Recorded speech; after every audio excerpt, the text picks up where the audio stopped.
Welcome to the East Coast Conference Connection. Steve Balson here for the ECC. Very pleased to be joined today by the Commissioner of the East Coast Conference, Bob Dranoff. Bob, thanks for coming in. Great to be back, Steve.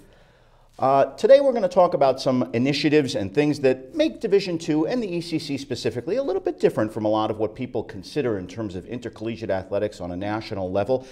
First of all, the ECC, of course, is a Division II conference. Talk a little bit about what that entails and what makes it different from what fans will see on national TV, for example, as big-time college sports. You know, I think that Division II is a level of play that a lot of people don't even think about, as you mentioned. And one of the basic tenets to Division II is this concept of balance. Balance in the lives of the student athletes that participate, in the lives of the coaches that are that help coach the programs, and the administrators that run those athletic programs.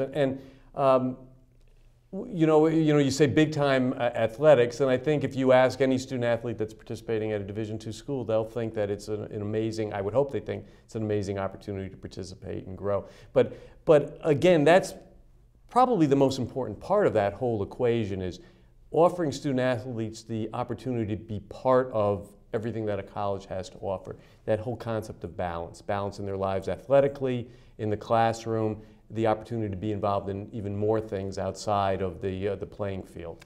And because the perspective, by and large, so few of those athletes do go to a professional sports level, the concept of student first, athlete second really permeates through the entire Division II level. The ECC has undertaken some initiatives to not just grow their athletes as athletes, but beyond the playing fields. Why don't you talk a little bit about that? That'd be great. I think in my mind, and in the mind of the administrators, the athletic directors, senior women administrators at our schools, the idea is how can we be excellent in the classroom, on the playing field, in our communities?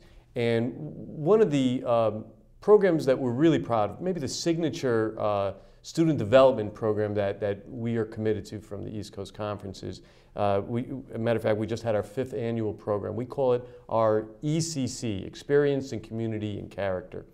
And this is a program that's grown over the years from where we put it together to where it is now. And our idea is we bring in student athletes from every member institution over a weekend.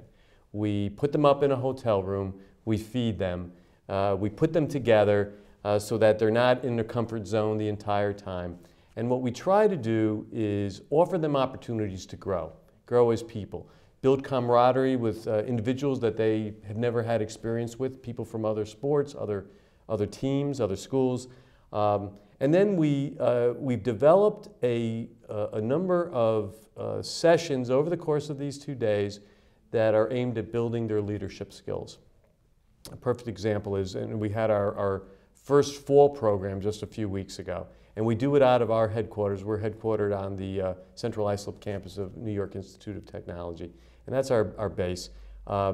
We start off with a program run by our former Assistant Commissioner, Melissa Perry, who's now the Associate AD at New York Institute of Technology. She does a values clarification program with the students. From there, we had a field trip to an elementary school program, elementary school in our community where we're located, and the student athletes helped run a program. They went to different classrooms, and together we gave them a little basic script, but we called it Fitness for Everyone. And the lessons that they tried to teach these 3rd and 4th graders at this elementary school was fitness lessons interspersed with talking about issues of diversity and inclusiveness, and tried to teach to discuss those kind of lessons with these youngsters. You know, the attraction is for the kids, is those little kids, is that they have these amazing athletes coming in to talk to them and run them through these little experiences, these fitness activities. But the lessons that the older kids, our student athletes, could teach them is how they're working with people they didn't even know a few hours before to teach these great lessons, and it's an amazing experience. From there, they returned and did some more leadership training with a leadership expert that we've used from other activities. His name is Bob Wolf. He has an organization called Hope, and he talks about lessons of growing as an individual into leadership roles and what it takes to be a leader, really.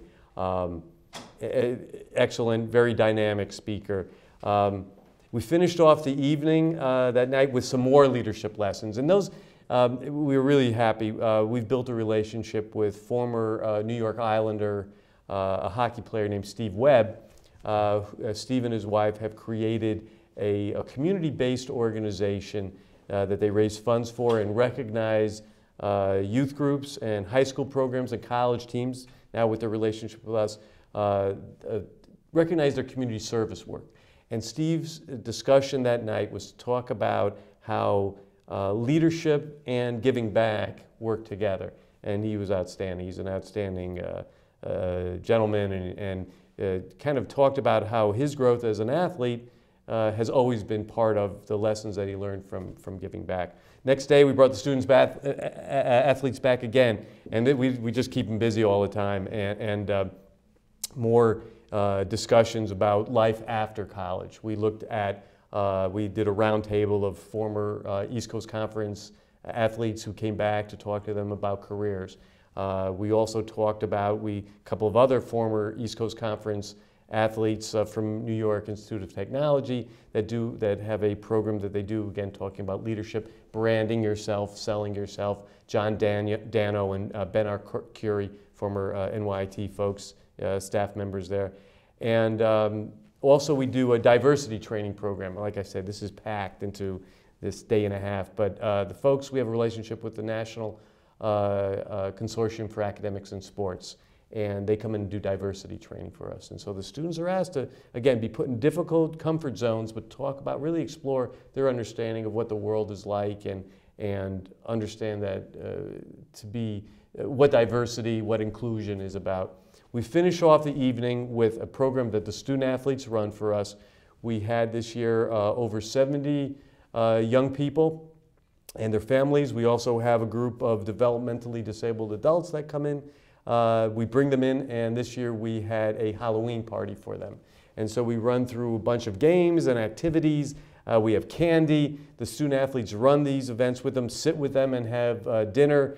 And it's proven to be another amazing opportunity for our student athletes to come together, but also to understand diversity, understand giving back. And really, I think every year the responses we get are so positive. Every year we think, well, maybe we need to go in a different direction. But honestly, when we look at the responses after it's over, we know we're doing some good things there because we're helping these individuals grow. We've gotten a lot of recognition from this program. The NCAA has recognized us as one of the better programs that come out in this area of helping the overall growth of the student athletes. We're very proud of it, as you could tell from me going on. Well, and duly so, and it sounds like a tremendous and worthwhile program. I'll leave you with one last question along that line.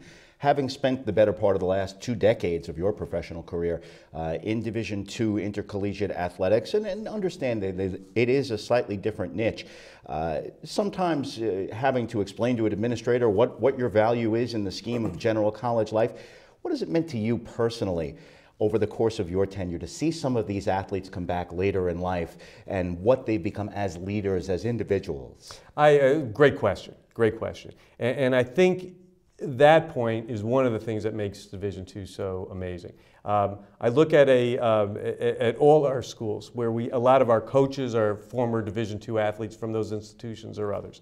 I think the philosophy, and you said it in the beginning, most of our students aren't moving on to professional careers in the sport, but what they do know is the lessons that they learned on the playing field, on the court, in the classrooms, but the growth that they have gained from this idea that there's more to it, more to that experience than just the sports, than just the classroom. Those things work together to grow those people. I'll tell you that I am so proud. I'm proud of the conference, of course, and the member institutions, but the proudest thing for me is to see how so many of these student athletes are giving back and making a difference. Well, indeed, a signature program in the East Coast Conference, largely under the tutelage of Commissioner Bob Dranoff and his very able and wonderful staff. Bob, I want to thank you for coming by today and sharing all this information with us. Great, Steve, I appreciate it. Bob Dranoff, the Commissioner of the East Coast Conference, And that wraps up today's edition of ECC Connection. I'm Steve Balson for the ECC. I want to thank you for joining us today. Remind you that you can get all the latest on your favorite ECC student athletes, sports, or institutions at www.eccsports.org. The ECC Connection is a production of the East Coast Conference and JHP Productions. Want to thank you all for joining us again today. And until next time, this is Steve Balson saying so long.